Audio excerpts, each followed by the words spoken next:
Hello, everyone, and welcome to the third session in American English Live Series 15. We're so excited that each of you are here with us today. My name is Kate, and I'll be with you today along with my colleague behind the scenes, Elena, who will be the moderator helping answer your questions and responding to your comments during the session. Let's begin today with these wonderful audience comments from our most recent webinar, Scaffolding Project-Based Instruction, Supporting Student Success with Tabitha Kidwell.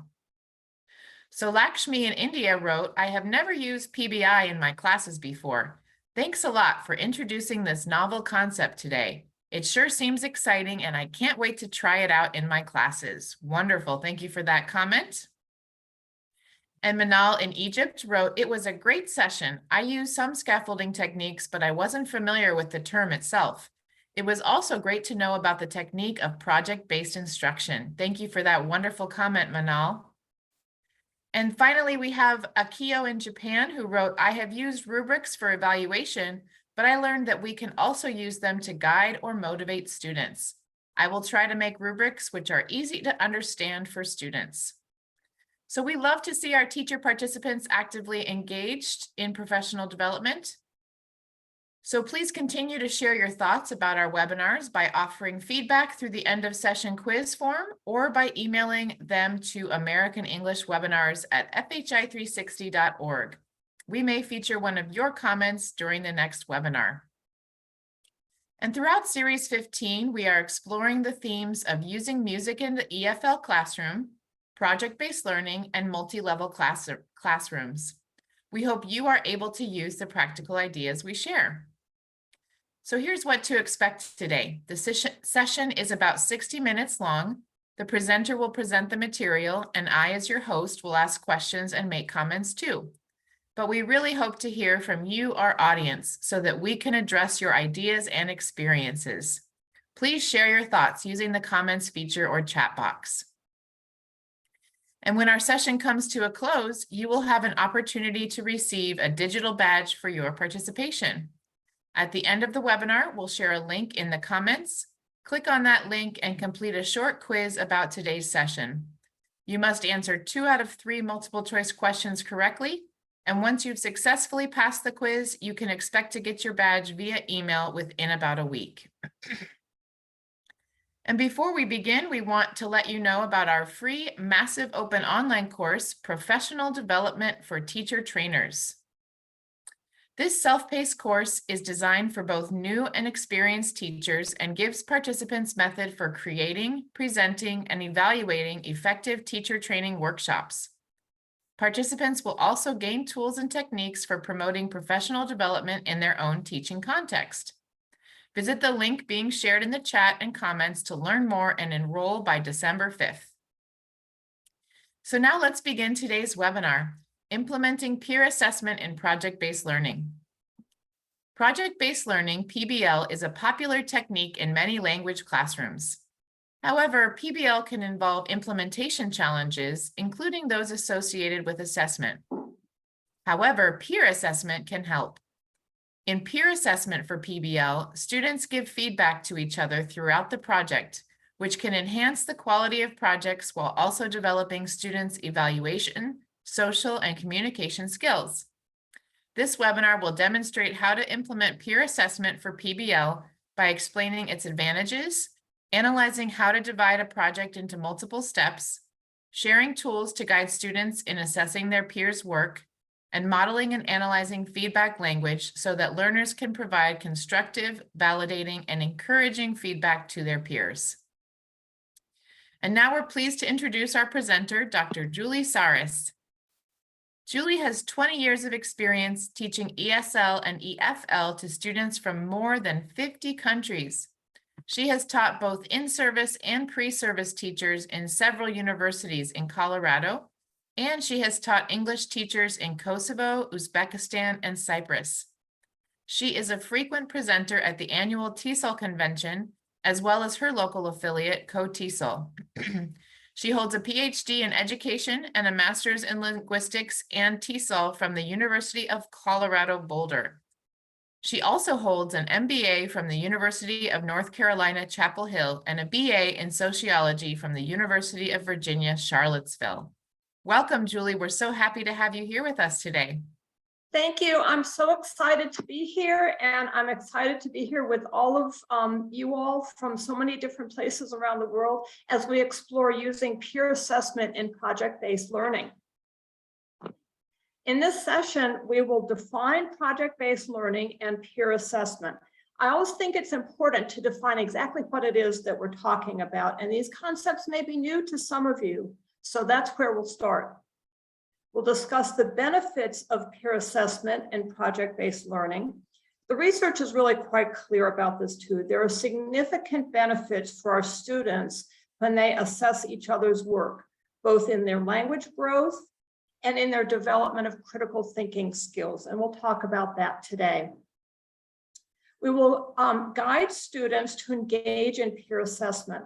The research is quite clear about this as well. Our students want and need guidance from us, telling them exactly what it is that we want to do and how to go about doing that. So we'll go through that as well today.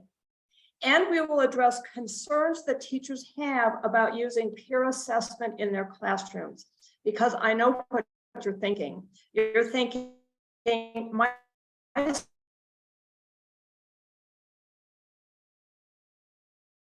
students can't do this, or they're going to.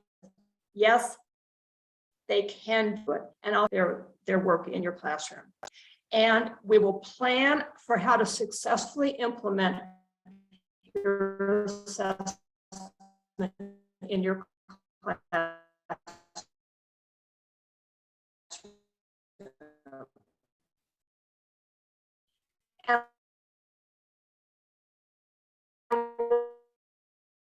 We'll end with a plan for you all to take back into your classroom that you can be running our terms and giving some. First, let's go on to based learning.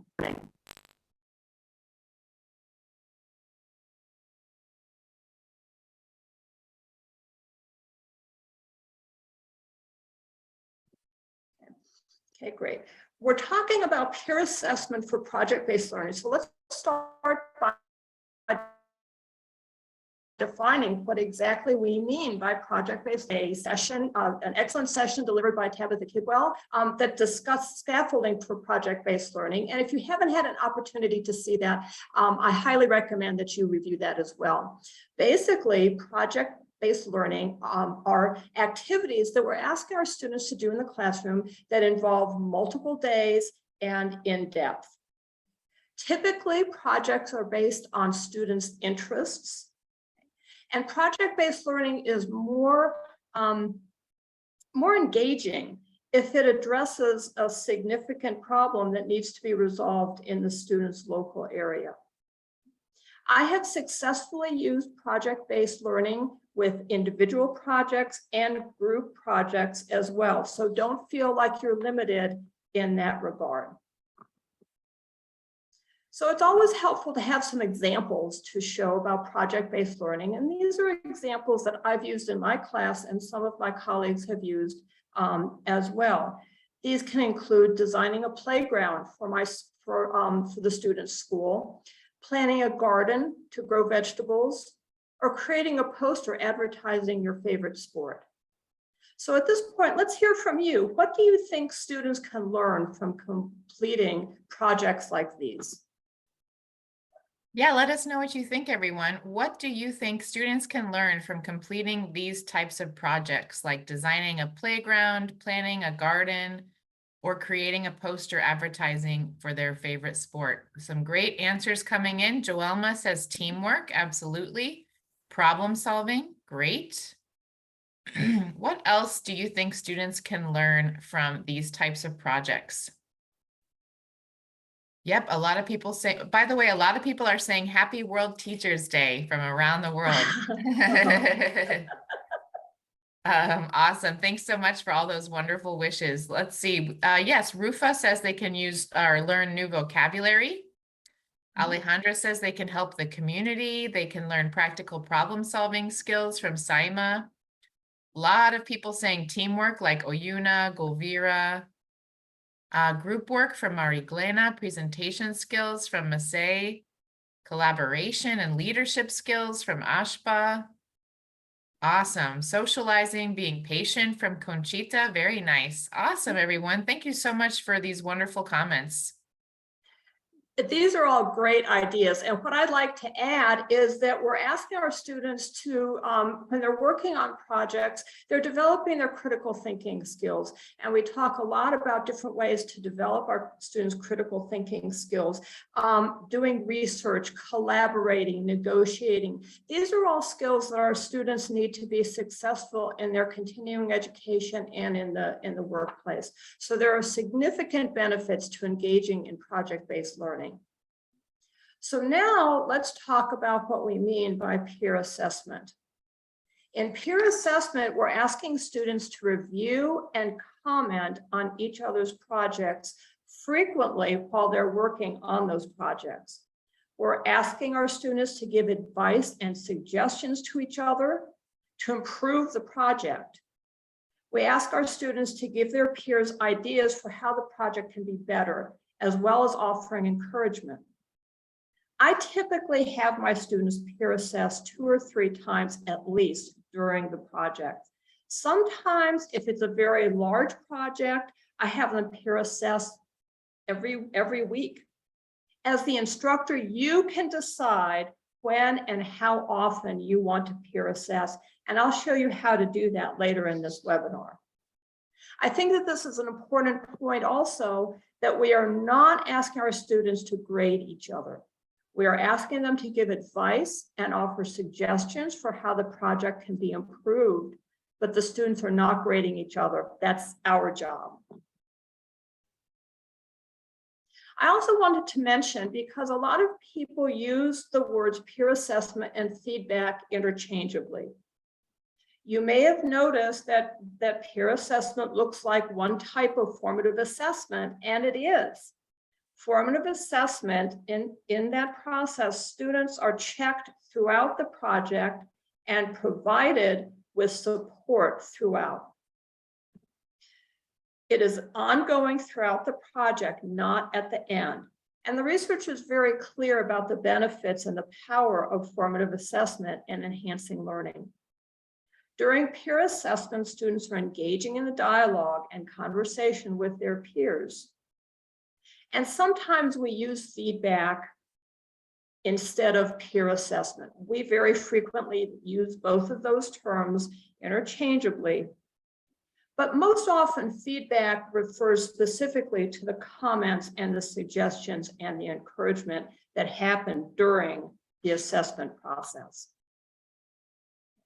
Now, I know at this point, a lot of you have questions specifically about how to include peer assessment in your classrooms. So let me respond to a couple of these right at this point.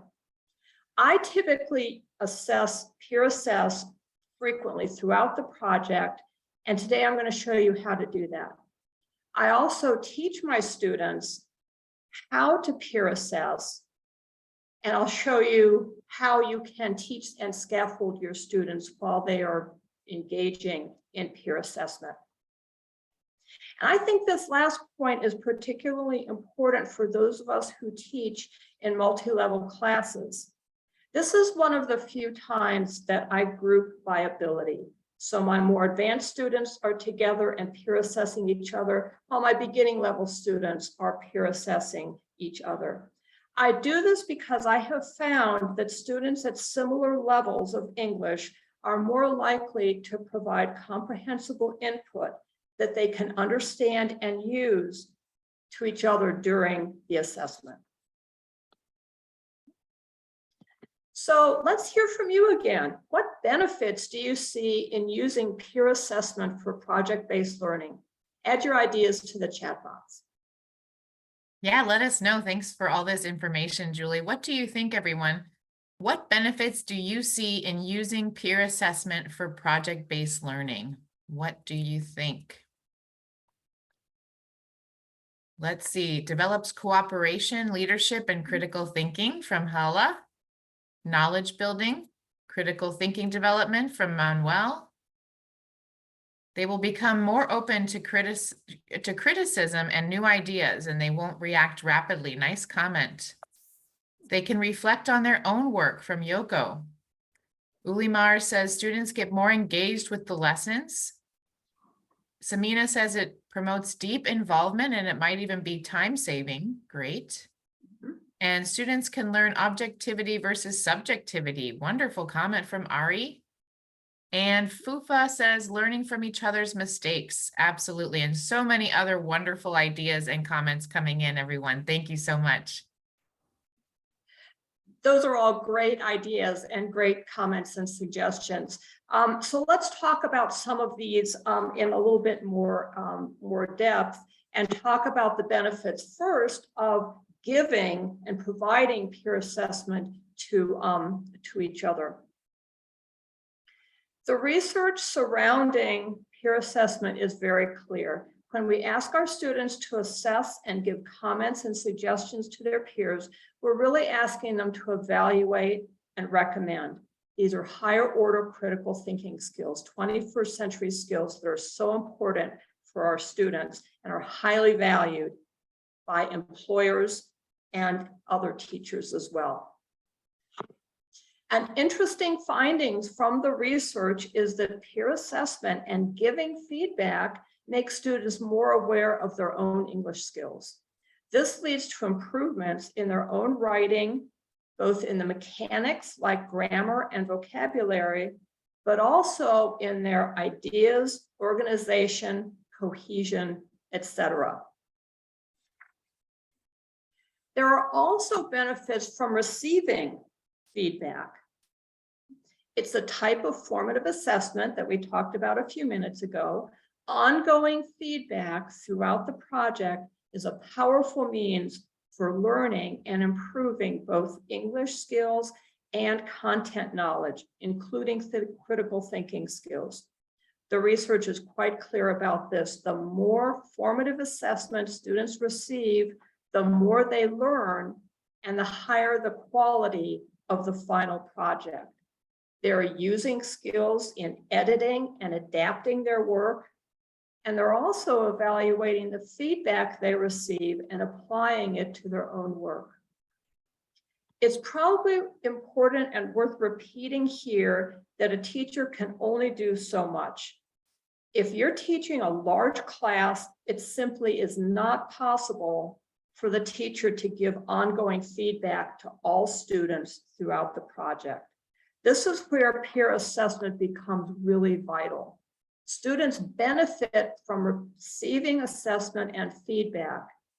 And in peer assessment, students are receiving more feedback, and that's a good thing. Additional benefits include comments and suggestions. And I've noticed in my own classrooms, the improvement in the final project, both in the quality of the English skills and in the content. When I have started using peer assessment in my projects, I have seen a dramatic improvement, more complex sentences, richer vocabulary, better use of transitions and cohesive devices, better organization, better ideas. I saw my students learning from each other, and I've noticed this in beginning level classes and advanced level classes. And this is a question that I get a lot. Even your A1 level students, very beginning level students, can give and receive feedback. And I think this last point is something that we sometimes miss in the conversation about teaching, and that's humility. It's an important one. It's hard to receive comments and feedback and suggestion.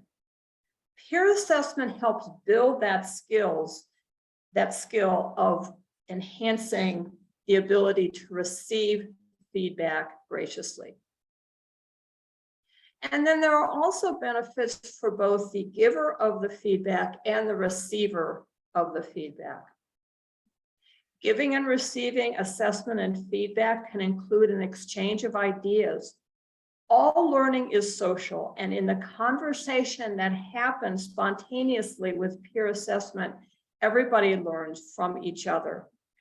We've already talked about critical thinking skills, but I just want to emphasize that these skills are highly valued in colleges and universities and in the workplace. These are skills that all of us need to have to be successful. And another important advantage to both the giver and the receiver of feedback, peer assessment also builds relationships and teamwork, collaboration, and self-assessment skills that many of you mentioned in the chat box. I have noticed as a side benefit to peer assessment that I have seen students seek each other out for their comments and suggestions, even when I have not asked them to do that, because my students have seen the value of peer assessment. So let's hear from you again. How can you get started with peer assessment and project-based learning? Add your ideas to the chat box. Yeah, what do you think, everyone? We all just need to sometimes just begin from one place. What do you think? How could you start with project-based learning and peer assessment? What do you think we can do to get a start on this in our classrooms? Let's see, we can model for students how to do peer assessment. Absolutely. Wonderful. Yep, and a nice comment from Aliyu. Humility is one of the main qualities that a teacher should acquire. Very nice. Mari Glenna also says we can model. One way to start from Alejandra is finding a problem for students to solve. Absolutely. Khalid says you can brainstorm with students about different problems. Wonderful. Oh, Sarisha says you can create a rubric for assessment and explain it to the students. I think maybe she's on to something there. And another person who said rubrics, and Kuniko, I believe, and you can start from a general discussion for project-based learning from Arusa. Absolutely. Wonderful ideas as usual, everyone. Thank you so much.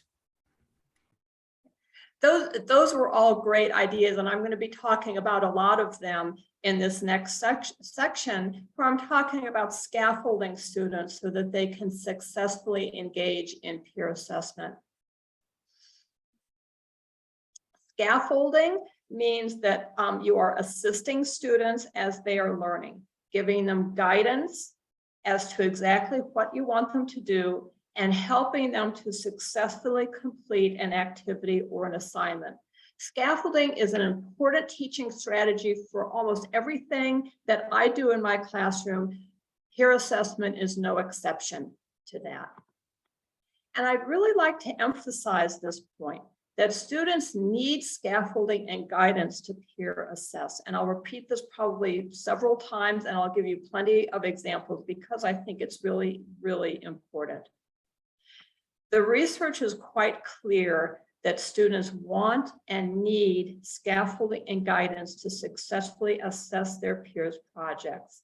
They need to be shown how to give appropriate feedback and specifically what it is you want them to look for as they are peer assessing.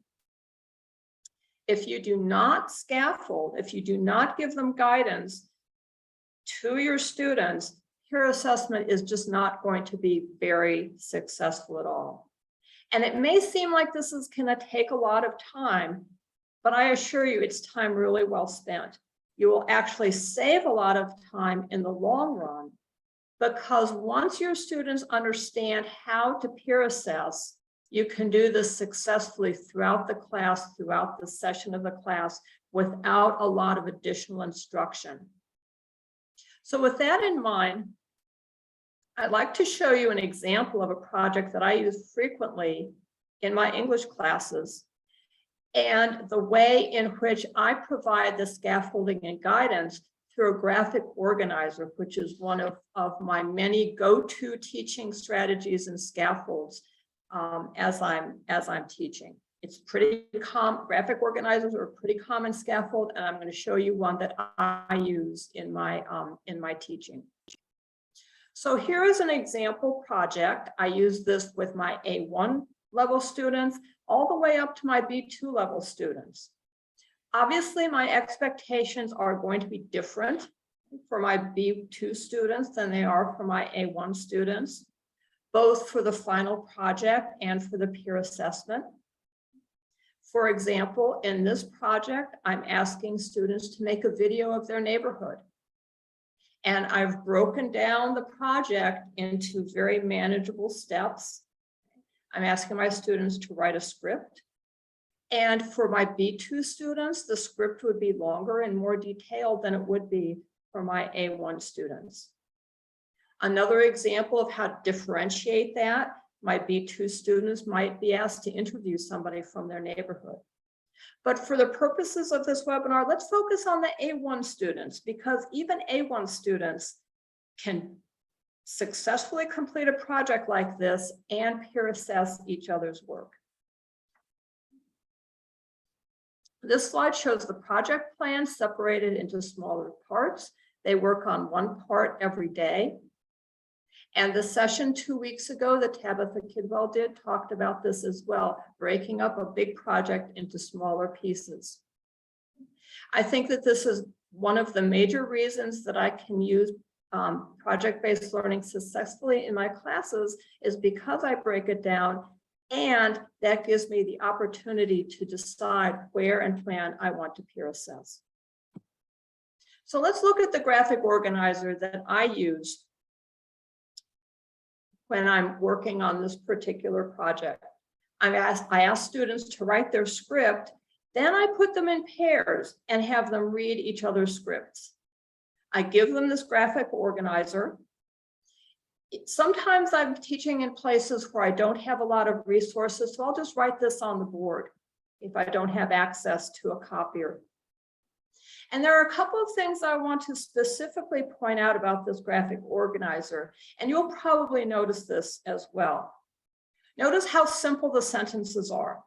This is very appropriate for an A1 level student.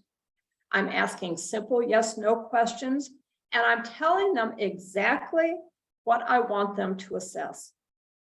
As I said earlier, students need scaffolding, and this graphic organizer gives them the guidance and the scaffolding they need to do a really good job assessing their peer script. I'm also asking them to share an idea or a suggestion for their peer, a way that they can improve their script. So let's continue with an example. This is a sample from my own classroom. This is an example of one of my students' scripts that they wrote, and this is a very appropriate A1 level script. Let me tell you about my neighborhood. My neighborhood has many houses. The houses are small and they have big yards. There's a little store close to my house. We buy vegetables there. There's a bakery close to my house. We buy bread there. I love my neighborhood. So let's hear from you. How would you assess the script using the graphic organizer? And the next slide shows the script and the graphic organizer together. How would you assess this script? Yeah, let us know, and we can go to the next slide to see the script and the graphic organizer together.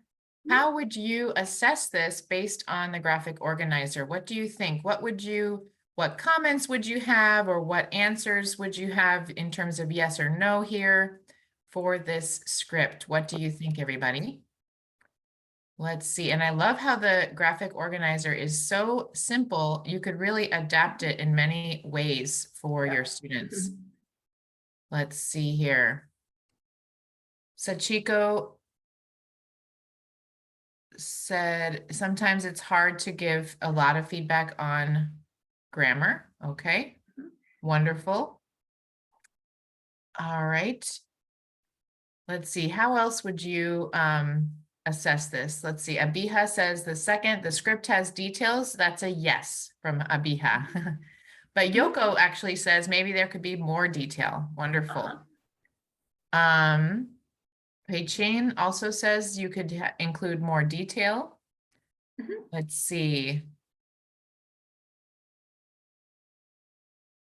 Gabby really likes this graphic organizer because it's easy to follow for students.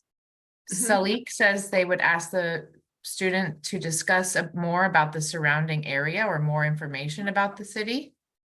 Mhm.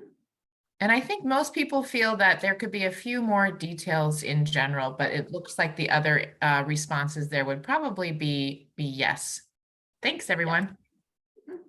Yeah, that's great. And on the in the script is very simple. And on the next slide here that we're seeing, their peer assessed it with saying a no for details. There are some details, but they're offering a suggestion to their peer to add more details about the bakery. And that's the kind of suggestion that can be very, very helpful for students in improving their work. The peer is saying, here's something that you can do to make your script better and earn a higher grade. And that's what peer assessment is all about. Everybody helping each other out and helping each other learn.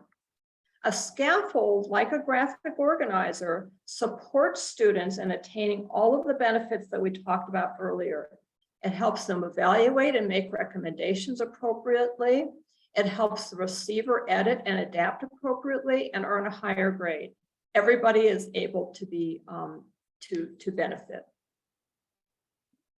So let's hear from you. What concerns do you have about using peer assessment in your classroom? Add your ideas to the chat box.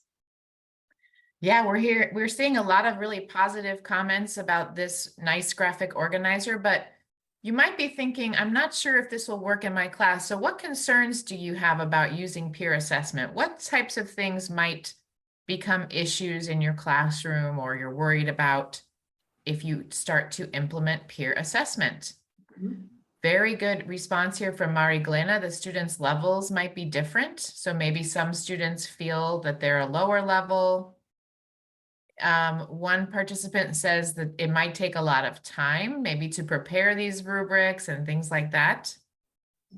Let's see. It might be noisy from Joelma. Absolutely. If students are talking together in pairs or groups, that definitely might be noisy, especially for large classes. Kiri says students might give incorrect feedback. That's a very interesting point, and I think a very valid concern. Let's see, students might not be able to assess correctly from Ashba. And sometimes students can give wrong feedback. A lot of people are concerned that maybe sometimes students will give incorrect feedback. And then one more from Akio, some students are reluctant and they might really not want to give any feedback. They might feel kind of shy to give feedback to their peer. Wonderful. Thanks so much, everyone. Great comments coming in. Those are all really important concerns, and I'm going to address some of them in this next section. And the concern about giving incorrect feedback is a particularly valid one. Students very often feel this way, that they're not skilled enough to provide useful or accurate feedback. And the research is very clear that students are actually better than we give them credit for. One strategy that I use to address that issue, as the students are peer assessing, I circulate around the classroom, and if there is some concern about whether something is accurate or not, my students can raise their hand and I can come over and address that issue. And students sometimes feel that they're not capable of giving each other feedback. That's where the graphic organizer comes in to be very, very helpful, because I'm helping the students focus on exactly what it is I want them to peer assess. And that helps my students do an excellent job in assessing their peers' work. That's why you really want to offer your students a graphic organizer or some other type of scaffold. And like I said, graphic organizers are my go-to strategy for helping my students give accurate and empowering feedback to each other. Our second concern kind of comes back to one of the other comments that was made about sometimes students are reluctant to give feedback, that they don't want to embarrass each other. So they're a little bit reluctant to engage in peer assessment. Maybe they only give comments like excellent writing or great idea instead of feedback that's actually useful. And I had that same concern, and I've solved it and I've addressed it by talking about this with my students and stressing that they're having a conversation with each other about how to improve their projects. I also model how to give assessment and how to give feedback to each other. And there are a number of ways to model, and I think a number of you mentioned that a little bit earlier. Peer assessment is no exception to the benefits of modeling. Okay? And one of the models that I use is to provide sentence stems and to give examples of both polite and not so polite feedback. And I'm going to show you a couple of examples. Okay? Particularly, as I mentioned, sentence stems. And here are some that I use with my students to teach them and when I'm teaching them how to use peer assessment. Sentence stems are always helpful for our students to teach them the language that they need to use in different situations. They show the grammar and vocabulary that they can use to be polite and constructive. Notice also the first sentence. They're pointing out something that their peer did really well. And this helps enhance the peer's self-esteem and pride and makes it easier to accept any feedback that may be a little bit less favorable. And here is an example of a dialogue between two students, one giving and one receiving feedback. I show this slide to my students. Notice how in the first piece, the giver of the feedback is giving a compliment. I really like how you organized your script. And then using some of the sentence stems. Maybe you could add some transitions to help the flow between the different parts of the neighborhood. Think about expressions such as the next part of the neighborhood. And the receiver is saying, oh, wow, that's a really great idea. I'll try that out. I feel really good about myself. The comments are offering encouragement, but remember that I'm giving the students these sentence stems. I'll write them on the board or I'll create a poster before they start peer assessing. I also give my students an example of how not to give feedback. This feedback is really rude. Okay? It's really harsh. Okay? Nobody should be giving feedback like this. These words are very harsh, like worst, rubbish, and so bad. I show this to my students, say, don't do this, okay? And giving them that kind of an example of how not to do things, I have found to be very successful in steering my students to do things the right way and to not shut down their peer. So let's hear from you. I have one of the sentence stems here. Use the sentence stem to give feedback on this writing from a few minutes ago.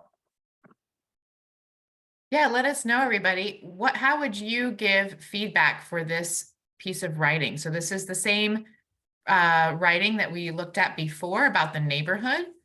Use the sentence stem here. I think you should to give some feedback on this writing. What do you think here? And a lot of people really love the sentence stem idea. People love giving positive feedback. Wonderful. So let's see your feedback, everybody. Let's see here. Manuel says, I think you should add a little more details on the houses. Wonderful. What else? I think you should try again from Mira. Another person says, I think you should add more details. I think you should use conjunctions to improve the flow of your sentences from Ari. Very nice. I think you should add more details about your favorite place in your neighborhood from Ulimar. I think you should explain each house in detail from Kuniko. Very nice. And Cody says, I think you should add a few characteristics or maybe some adjectives. Wonderful ideas, everybody. Thank you so much for sharing. Those were all really great ideas. And did you notice that I was using modeling here? I gave you some examples first, and then I asked you to practice those. So a couple of suggestions for using and teaching the sentence stems. I post these on the board or on a large sheet of paper. I ask my students to always start with a positive comment, something that their peer did really well, to build and strengthen the sense of community. And for beginning level students, I wouldn't worry too much about teaching the grammar like modals beforehand. You may want to consider just giving 2 or 3 of the sentence stems instead of all of them. But I would later on worry about the grammar. I've found that my students, even if I haven't talked about modals yet, they're able to use those sentence stems to give feedback. One final suggestion that I would give is to leverage the power of translanguaging. And I get this question and comment a lot, so I thought I would just address it quickly here. Particularly for beginning level students, they may not have the level of English they might need to engage in the conversation and the back and forth. Translanguaging encourages students to discuss and comment using whatever language they wish. The feedback and the conversation between the students is much more important than having them try to use language skills that they may not be quite ready for yet. Certainly the final project needs to be in English, but the conversation that goes on in class can be in whatever language they want to use.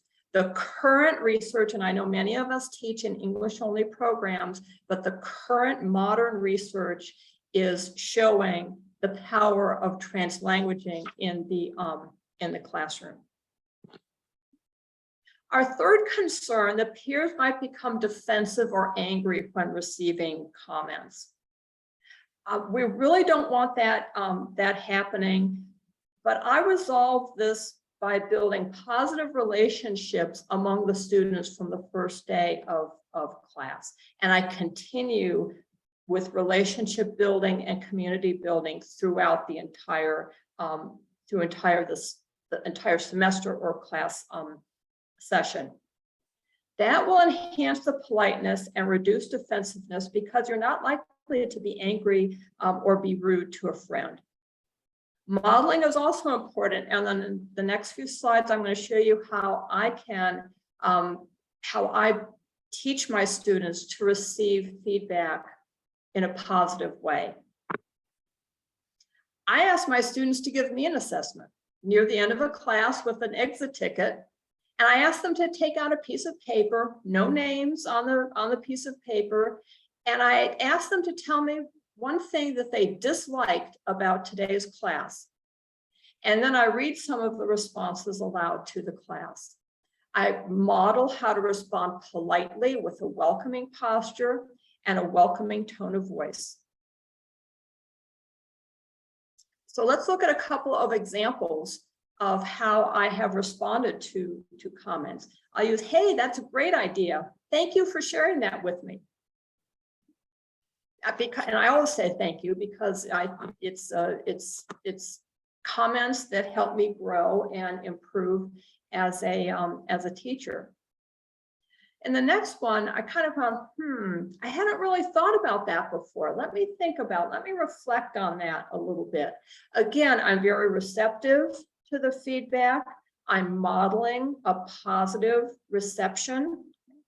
But the response was a little unexpected, so I just want to think about that a little bit. But I was still polite and accepting.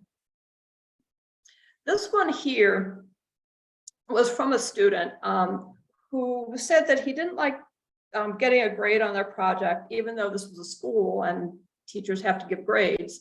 But when I had to say no, I was very aware of my body language, establishing a very welcoming tone of voice when I said, I don't think so.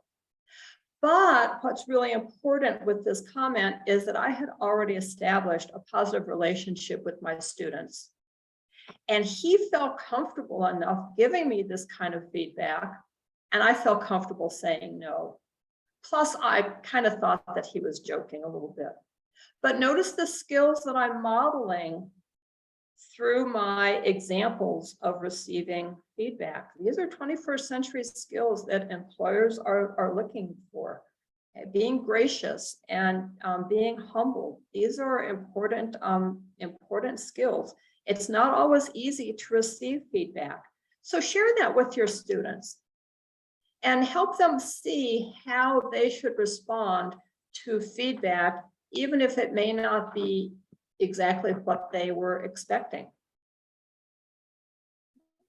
So what we're going to do next is to review some of the teaching tips that we've discussed throughout the section and kind of elaborate a little bit more as to how we can implement peer assessment successfully in our classrooms. And I'll share some additional graphic organizers that I've used when I assess or when I teach peer assessment to my students. The first teaching tip is to make sure to build relationships, very positive relationships, not just student to student, but student to teacher and back and forth like that. Everybody in the classroom is there to learn, and we want to establish positive relationships from the first day and ongoing throughout the course. Especially establishing good relationships between students. This makes it easier to pair or group students together, and it's another way to reduce the concern of students being rude to a friend. The second teaching tip is to make sure to separate the project into smaller steps. At the session 2 weeks ago, Tabitha Kidwell talked about this. I think it's great. I do it with my projects all the time for a number of reasons. It makes a big project more manageable for the students to be able to take one step at a time. And it also allows for frequent peer assessment. In this example here, this is for a B2 level class. It's a practicum class, and the project was to write a lesson plan. I separated the project into smaller steps to make it easier for them to complete the entire project one step at a time. But breaking the project into steps also allows me many choices as to where I want to add peer assessment and feedback.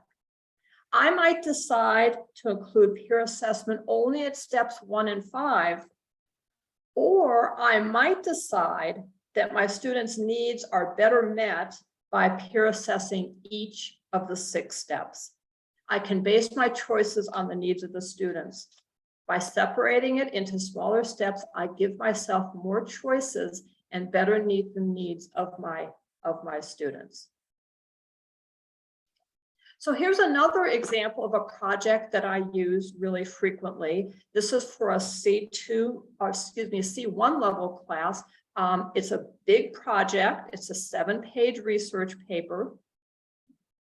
It's a large project, takes 8 weeks to complete this project. So it's a major component of the class. So let's hear from you. Where might you add peer assessment in this project? Yeah, take a look here at the steps for this project, the 7-page research paper. Where might you add peer assessment? So we have the introduction section, research questions, problem statement, discussing the topic, writing a literature review. Where might you add peer assessment? Let's see, Michael says in the 3rd section. So maybe giving ideas about the interview questions. Wonderful. Krishna says, and all 3 of these major components, absolutely. I think, yeah, there's a lot of room for adding peer assessment here. And Joelma agrees at each step. Let's see. Sari says in 1B, so when they write the problem statement, they can add peer assessment. And a lot of people are saying that you could do peer assessment in all of the steps. So there's a way to add it a lot. And one more from Sidhi, who says you could give extra time to discuss with the students. So maybe in that discussing the topic part. Wonderful. Thanks, everyone. Those are great ideas. And everybody has a little bit different idea as to exactly when, but I think the important part is you get to decide when you're going to add peer assessment, not just once, but you can add it throughout if that meets the needs of your students. For a third teaching tip, making sure to give clear instruction and guidance to students. Graphic organizers are a great way of helping your students focus and scaffold their feedback, providing sentence stems to help them give feedback accurately, appropriately, and politely. I almost always have a graphic organizer of some type. That's my #1 go-to scaffold. And I make sure to teach and post the sentence stems that I showed you previously. I feel so strongly about graphic organizers. I'll show you a couple more that I've used. In this example, this is the graphic organizer that I use with that lesson planning project.